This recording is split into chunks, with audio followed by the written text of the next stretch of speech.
Vas-y. Salut François. Voilà, donc voilà, voilà. François Knocard, je suis médecin généraliste en France et maintenant je suis en Martinique. Euh, je suis médecin généraliste depuis 10 ans. J'ai fait un peu de santé publique aussi au niveau de prévention et tout ça. Mhm. J'ai commencé le CrossFit il y a maintenant 4 ans. D'accord. Euh, voilà. Donc, c'est ça. Donc, toi, tu es médecin généraliste. Tu as commencé le CrossFit il y a 4 ans. Puis, il y a quelques semaines, tu es venu faire un drop-in à CrossFit Waiwa. On a eu l'occasion de se parler. C'était Tout cool. à fait.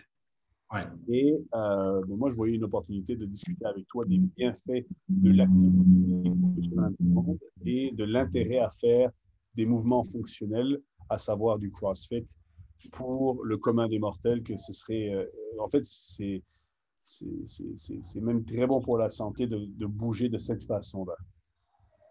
Tout à fait. C'est vraiment, en fait, les mouvements fonctionnels permettent, les mouvements polyarticulaires qui permettent de développer de façon harmonieuse. Et on peut, en fait, il faut vraiment adapter. Ce qu'il y a très bien dans le CrossFit, moi, ce que j'ai vraiment apprécié, quand on a des très bons coachs qui arrivent très souvent, c'est que c'est adapté à tout le monde. C'est pour ça, ça fait peur parce qu'il y a la réputation, on voit les CrossFit Games, on voit les choses comme ça qui sont vraiment des professionnels. C'est comme si on disait à quelqu'un, bah, tu vas aller à Roland-Garros tout de suite quand tu commences. C'est complètement idiot, en fait. Et quand même, au niveau CrossFit, même de la marque, il y a vraiment un développement de l'idée du sport santé qui est vraiment très, très poussé et que je trouve vraiment intéressant. Alors, dans tous les sports, hein, c'est poussé, mais là, c'est quand même accessible au plus grand nombre. Quand on rentre au début, moi, quand je suis rentré au début, je ne connaissais pas. Donc, en fait, je voulais faire, pour me remettre en forme, un peu de musculation. Donc, comme tout le monde, je m'étais inscrit dans une salle euh, quelques années avant. J'en avais fait 2 mois. Et puis, voilà. Et puis, un jour, je suis arrivé par hasard dans une box de CrossFit en voulant m'y remettre un peu. Et puis, il m'a expliqué mouvements fonctionnels. Voilà, les mouvements que tu fais tous les jours, mais que tu vas pousser un peu pour les faire plus facilement. J'ai trouvé l'idée vraiment très, très intéressante.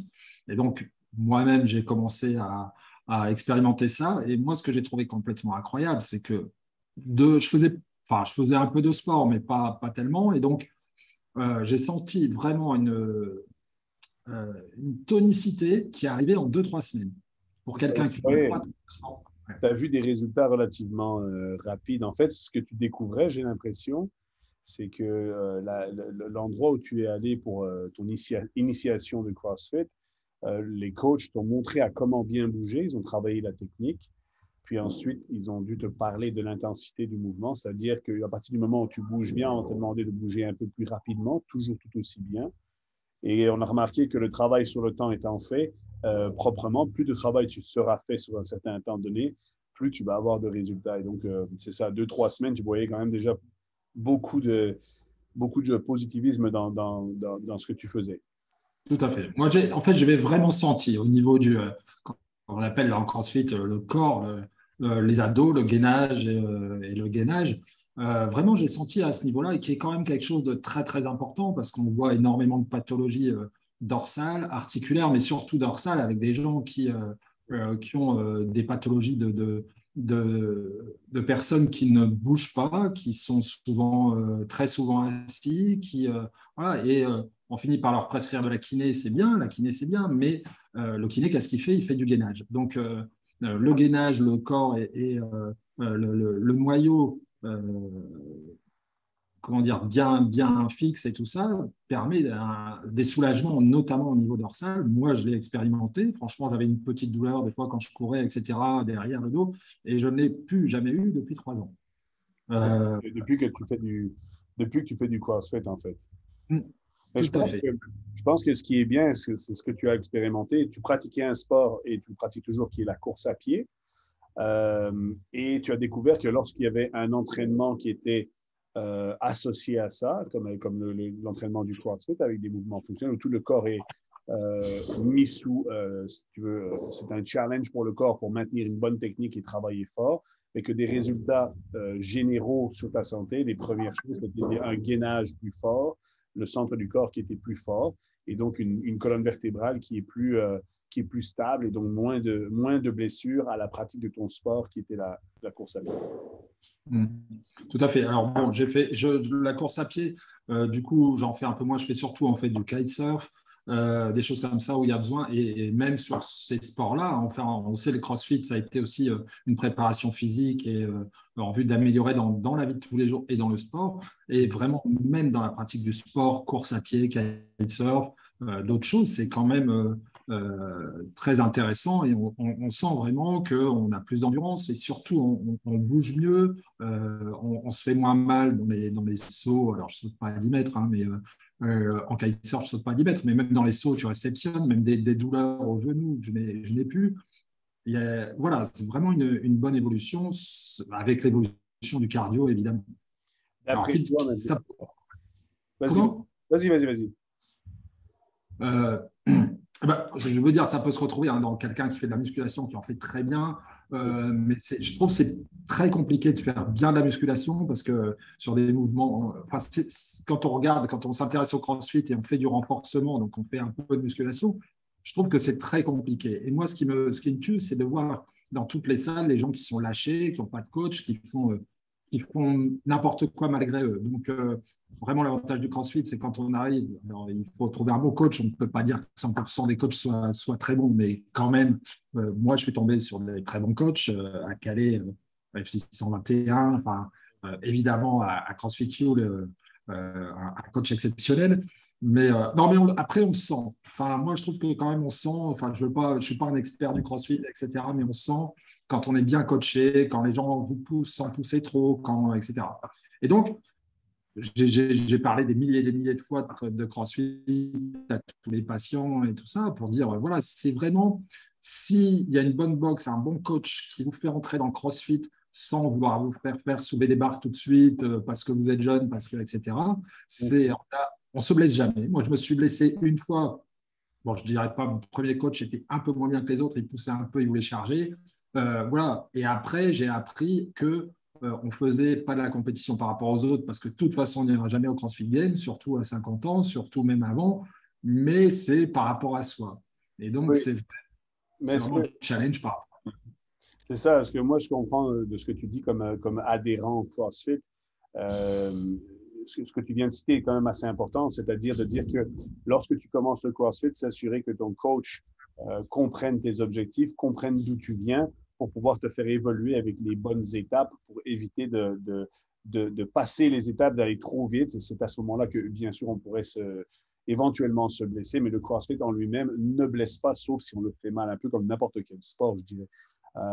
Le fondateur de CrossFit, qui est Greg Glassman, il avait plusieurs citations, dont l'une, c'était si tu restes assis sur ton sofa et que tu ne fais jamais rien, tu as 100% de chances d'avoir des maladies chroniques. Puis si tu te lèves de ton sofa, tu as 100% de chances de te blesser. Et que si dans le CrossFit, il n'y a jamais un petit risque de blessure, c'est que tu n'es pas encore en train de pousser à ton potentiel extrême. C'est-à-dire que faut-il aller jusque-là? Non, absolument pas, mais bien guidé par les coachs, tu vas pouvoir repousser tes limites. Et c'était ça qu'il voulait dire dans le temps. Donc, moi, je pense que c'est important de se relever. Maintenant, question pour toi qui est médecin et qui pratique le CrossFit. Y a-t-il un âge pour commencer le CrossFit? Est-ce que si j'ai 60 ans, si j'ai 40 ans, si j'ai 20 ans, si j'ai 10 ans, même 70 ans, est-ce que je peux commencer le CrossFit? Qu'est-ce que j'ai besoin d'avoir comme base? Est-ce qu'il y a des bases requises ou n'importe qui peut le faire? Bah, pour moi, c'est ce que je disais. Non, il n'y a pas de base, ça c'est sûr. Ouais. Et, je vois souvent des gens qui disent bah, je vais attendre, je vais me remettre à courir avant de faire le CrossFit. Mais non, commencez. Justement, vous remettrez à courir après avoir commencé. Si vous avez un bon coach, et c'est ce qu'on disait, il adaptera toujours. Il y a du CrossFit Kid. Pourquoi? Parce que les enfants font des mouvements fonctionnels. Un enfant, le squat, pour lui, c'est naturel. Il faut savoir que avant, notre squat était naturel. Enfin, et voilà, on voit les enfants, en plus, ils ont une souplesse, etc. Évidemment, on ne va pas les charger, ils vont faire des trucs, mais voilà. Les enfants, on commence des fois la gymnastique assez tôt. Voilà, là, le CrossFit, on peut très bien les faire courir, les faire faire des squats, leur faire sauter, monter des marches, c'est ce qu'ils font tous les jours. Donc, Des prérequis, absolument pas. Et c'est ça que j'essaie de casser quand on parle, c'est avoir un prérequis sportif. Ben non. Justement, après, ça permet de faire d'autres sports ou de continuer là-dedans. Voilà. Et peut-être que les gens sont moins bien guidés parce que c'est vrai que si jamais il faut avoir pour certains sports, il faudra avoir un certain prérequis. Par exemple, tu veux t'inscrire je sais pas moi, au judo et tu veux commencer dans la classe élite, eh bien, il va falloir commencer par la base, évidemment. Tu commences par la ceinture blanche, puis tu évolues vers les différentes ceintures pour terminer à la ceinture noire. Tu ne sautes pas des ceintures dans le judo, par exemple. C'est un peu la même chose dans le CrossFit. Les gens ne voient peut-être pas les étapes à respecter au début. Tu vas peut-être toucher juste un PVC. Tu vas faire des choses un peu moins vite que les autres. Tu vas d'abord maîtriser ton mouvement, contrôler et comprendre ta technique pour ensuite augmenter progressivement l'intensité. C'est un petit peu comme quand on apprend à conduire. On apprend d'abord dans le stationnement, ensuite on va aller sur le boulevard et on finira finalement sur l'autoroute. On ne commence pas par l'autoroute. Tu sais. Je pense que c'est comme ça qu'il faut le voir. Tout Maintenant, à fait. Vas-y. Alors, ce qu'on disait tout à l'heure, c'est, tu disais d'aller voir son coach avec les objectifs. Oui et non, je trouve que quand tu ne connais pas trop, c'est peut-être au coach à voir à partir de tes capacités de départ, quels pourront être tes objectifs. Et vraiment, c'est vrai que le CrossFit, le gros avantage du CrossFit, c'est vraiment quand même le coach, mais qui doit savoir, en effet, t'enseigner le mouvement. C'est souvent les coachs, c'est souvent des passionnés du mouvement et c'est ça qui est super intéressant parce que je veux dire que, enfin, moi, toi particulièrement, et puis même les coachs que j'ai eus avant, c'est des gens qui sont très forts physiologiquement, qui bossent le truc, c'est pas voilà, c'est pas n'importe qui peut enseigner le CrossFit. Et ça, voilà, c'est de cerner la personne. Et souvent, ils cernent bien la personne et ils donnent les objectifs à cette Oui, personne. c'est ça. Donc, quelqu'un pourra avoir des objectifs ou pas. C'est toujours bien d'en discuter avec l'entraîneur pour pouvoir peut-être les réévaluer, les objectifs. On a souvent des jeunes qui arrivent, ils ont 23, 24 ans et ils se disent hey, moi, j'ai commencé le CrossFit, j'adore ça. Dans 2 ans, je vais aller au CrossFit Games. On va réévaluer ça, on va regarder ensemble parce que, bon, parfois, il y a des objectifs qui sont peut-être inatteignables ou peut-être très décevants si on n'arrive pas à les avoir. Comme par exemple, nous sommes au mois de juin quasiment maintenant. Et d'ici la fin de l'été, je vais avoir perdu 30 kilos. Bon, OK, on va rétablir des objectifs qui sont peut-être plus atteignables et qui vont garder la personne motivée. Ça, c'est certain. Maintenant, quand est-ce que, une question absolument différente, une fois qu'on a commencé le CrossFit, beaucoup de monde veulent se mettre en forme et avoir une forme physique générale qui est quand même plutôt bien. Quelle est l'importance, d'après toi, de la nutrition? Je rigole parce que justement, j'étais en train de penser à ça quand tu le parlais. Je vais prendre mon exemple personnel et je vois les gens arriver là dans les box, etc. Mon exemple personnel, c'est que depuis 3 ans, j'essaie de perdre du poids. Enfin, non, depuis 3 ans, je fais 3 à 4 watts par semaine, plus 1 heure de kitesurf pratiquement tous les 2 jours. Je suis à 10 heures, 12 heures de sport par jour. Depuis 3 ans, je n'avais pas perdu 1 gramme. D'accord. Voilà. Et ce qui est terrible, c'est que je connaissais la pyramide du CrossFit avec la base de la nutrition. Tout le monde te dit, même les gens qui font de la musculation te disent que la base, c'est la nutrition. Tous les gens qui font du sport te font la nutrition. Donc, je savais que c'était de la nutrition, que c'était la base. Je connais un petit peu en nutrition, pas trop, mais en tant que médecin quand même. J'étais motivé et malgré ça, j'ai mis 3 ans à passer le pas. Donc, ce que je veux dire, c'est que la nutrition, c'est vraiment quelque chose de très, très dur à changer parce qu'on a des habitudes depuis Des années. des années, depuis qu'on est tout petit. On a les habitudes de… Moi, les patients qui me disent on est tous gros dans la famille, c'est génétique, je dis non, vous bouffez tous mal, c'est tout. C'est que voilà, c'est votre éducation. Il faut éduquer à l'alimentation. Voilà, et ce que j'ai fait un peu avec l'aide de Jack Steam, un Belge, tu connais, je sais pas, enfin Oui, bref, oui, oui. voilà, qui a des principes intéressants. Bon, le truc est assez simple entre guillemets, c'est bah voilà, faut réduire les sucres, faut réduire les glucides qui servent à être en forme et à avoir de l'énergie, mais il ne faut pas en manger si on n'a pas besoin d'énergie. Et donc voilà, par exemple ici en Martinique, il y a un problème, c'est qu'il y a énormément de féculents. C'est-à-dire que sur les arbres, tu as énormément d'arbres, tu as des fruits à pain, tu as des ignames, tu as des trucs comme ça que tu as en profusion, mais c'est principalement des féculents. Donc, les gens mangent beaucoup, beaucoup de féculents et les gens sont quand même en surpoids ici. Alors, ils ont une masse musculaire importante, hein, parce que les gens d'origine africaine, souvent, on a quand même une masse musculaire importante, mais avec tout ça, ils mangent énormément de féculents, ils se sont habitués au pain, ils se sont habitués à tout ça. Donc, voilà. Donc, moi, depuis un moment, là, j'ai vraiment commencé à changer. Donc, j'ai plus de punch dans les WOD, dans l'exercice. Évidemment, j'ai perdu du poids, ce qui me permet, alors, en plus de la silhouette, etc., mais c'est aussi de bouger mieux. Donc, évidemment, la nutrition, c'est la base. Et, alors, moi, j'ai fait l'inverse, c'est-à-dire que j'ai commencé un peu plus. Ouais. Qu'est-ce que tu dirais comme conseil, par exemple? Parce que c'est, comme tu disais, c'est très justement que la nutrition, en fait, c'est quelque chose qui est quand même pas si facile à changer. Ça prend 3 ans. Même toi qui est médecin et qui le sait, c'est pas facile parce que c'est au point de vue des habitudes alimentaires. C'est très psychologique aussi, l'alimentation. Qu'est-ce que tu conseillerais à quelqu'un qui écouterait cette vidéo pour dire comment est-ce que je fais pour commencer avec l'alimentation? Est-ce que je dois tout changer d'un coup? Je change une chose à la fois? Ce serait quoi mon premier step, mon premier pas? Alors, c'est compliqué comme réponse quand même, c'est très très compliqué. Euh, Moi, j'aime bien dire aux patients pour rigoler, en fait, si vous voulez perdre du poids, il faut rentrer dans une secte. Pourquoi? Parce qu'en fait, il faut se déshabituer de tous les signaux qu'on a, parce que les industries agroalimentaires, il faut le dire, hein, sont très fortes pour vendre du sucre, pour nous faire manger, remanger, etc. Quand je parle de mon expérience à 3 ans, ça fait 3 ans que je fais du CrossFit, je me sens un peu. Alors, je parle des fois, je dis c'est un peu une secte, mais ce n'est pas dans le mauvais sens. C'est-à-dire que c'est un truc où tu prends de façon globale. En fait, le CrossFit te fait réfléchir de façon globale. Il y a beaucoup, beaucoup de choses. Il y a donc le sport, l'alimentation, et puis après, tout l'ambiance, etc.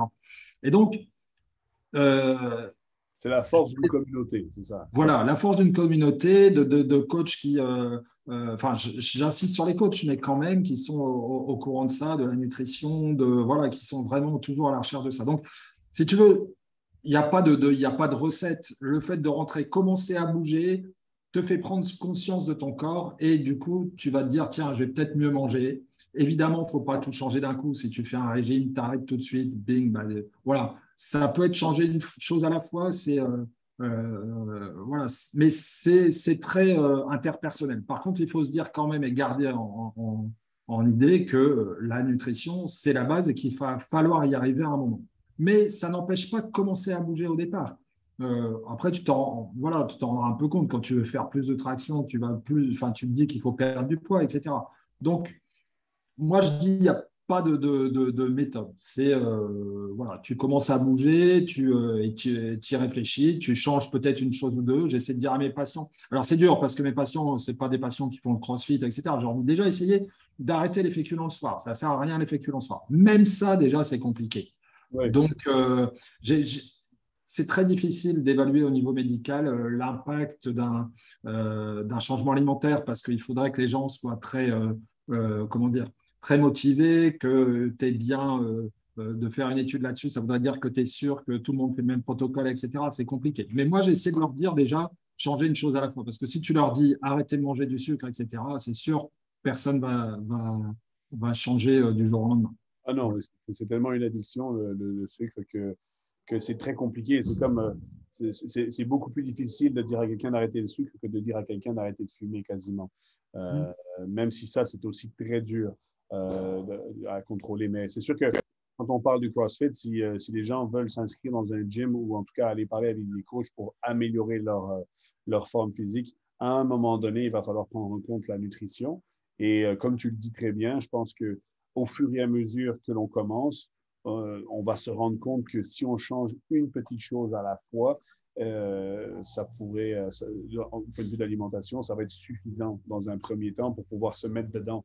Comme par exemple, peut-être augmenter les portions de légumes, faire un peu plus attention à ce qu'on mangerait au petit déjeuner, des choses pareilles. Nous, étant Européens, en Europe, on a souvent le pain beurre et le matin, tu sais, on commence tout de suite avec quelque chose qui va nous frapper notre insuline directement. Et puis ça, c'est depuis qu'on est petit, hein, la tartine au Nutella, des choses pareilles.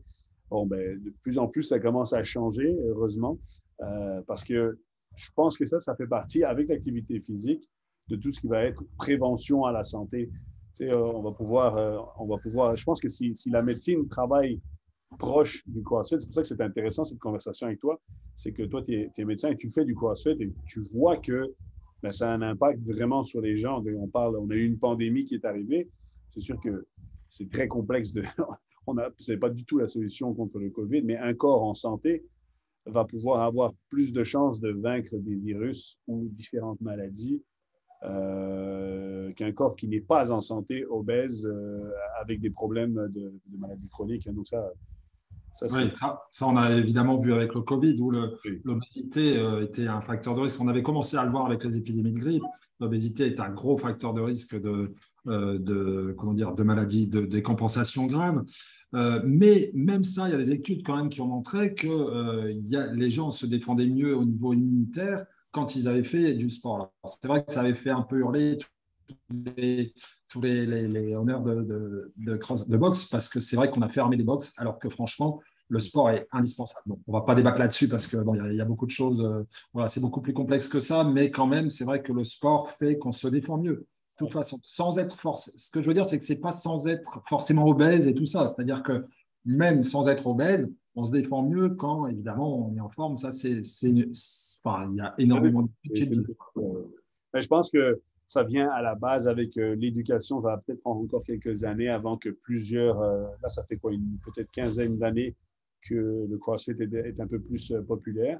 Et avec sa popularité et le fait qu'on puisse maintenant montrer aux gens que l'entraînement, c'est pas juste d'aller faire de la musculation, c'est aussi, donc, bien sûr, travailler avec des mouvements fonctionnels, des mouvements de tous les jours, qu'au fur et à mesure, ça va peut-être rentrer un peu plus dans les mœurs et qu'on va finalement se rendre compte que c'est tout aussi important que de se brosser les dents.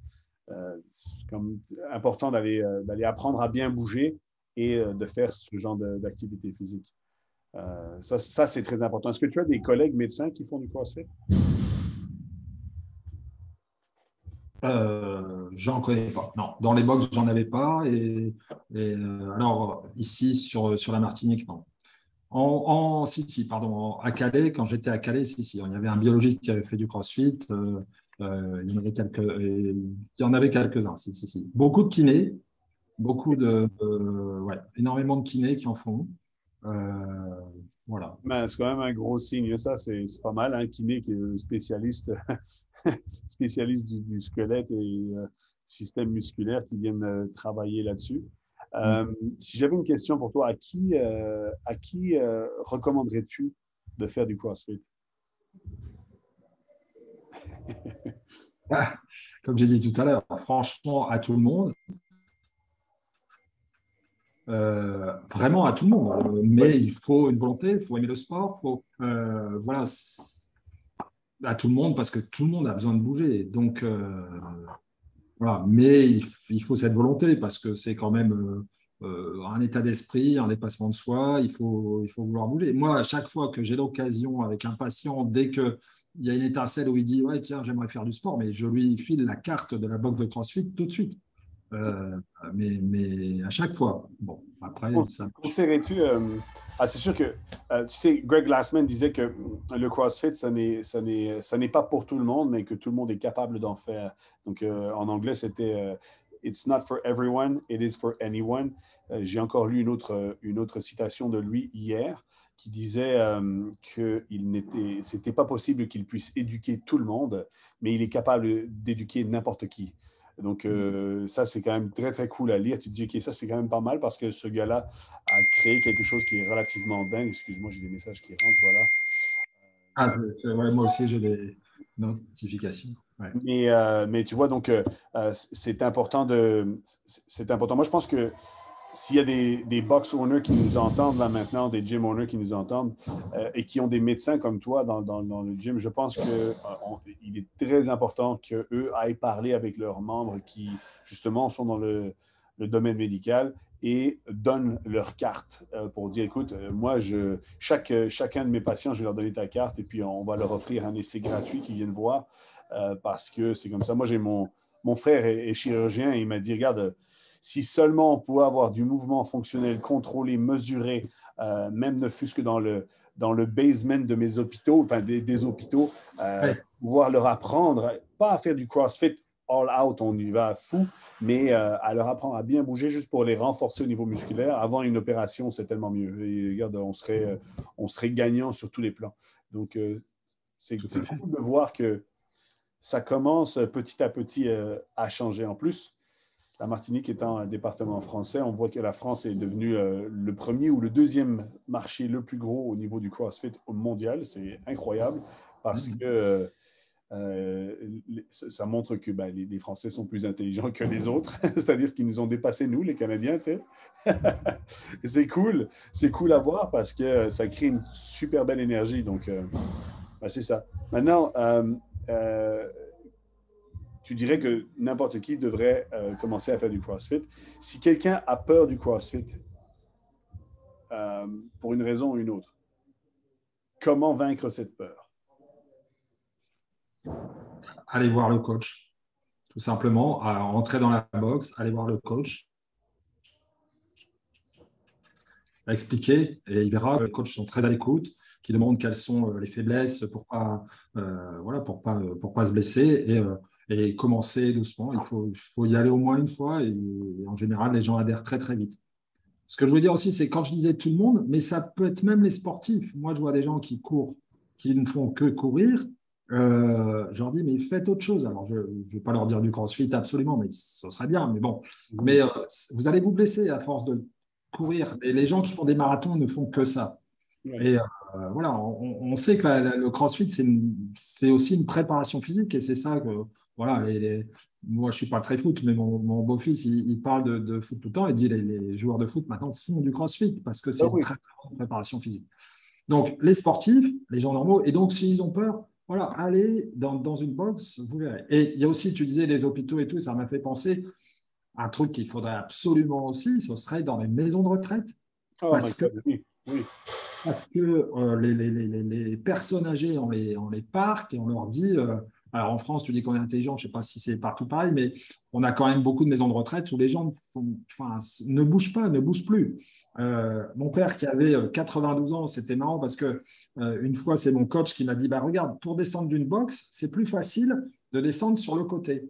Et donc, quand les personnes âgées descendent des marches, il vaut mieux qu'elles descendent sur le côté qu'en fait en frontal, en face. Et donc, je faisais faire ça à mon père, je disais, qui n'arrivait plus à descendre trop les marches, je disais, descends sur le côté.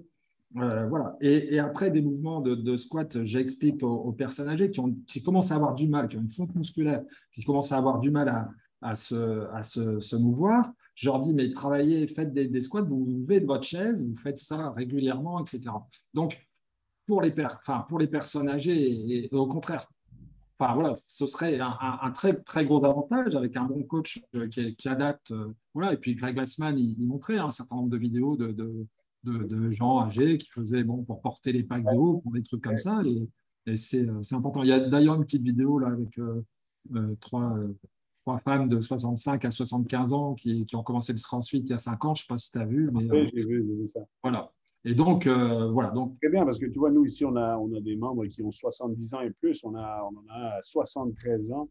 On lui a expliqué qu'il fallait qu'on commence à lui montrer. Il a fait du basketball dans sa vie, tout ça. Il est assez grand. Et c'est important de lui montrer comment bien bouger. Tu sais, dans les maisons de retraite, un des mouvements qu'on devrait apprendre, c'est bête à dire, hein, mais c'est le burpee. Tu sais, une personne, on ne lui demande pas de faire un burpee comme on fait dans le gym, mais tu sais, imaginons une vieille personne une personne âgée qui va tomber et qui est toute seule sans l'infirmière. Elles vont d'abord devoir se pousser d'une manière ou d'une autre au sol, s'accrocher au comptoir pour tirer comme une traction, devoir faire une fente avant, ou comme une forme de squat pour se relever. S'ils ne savent pas se relever, c'est un problème.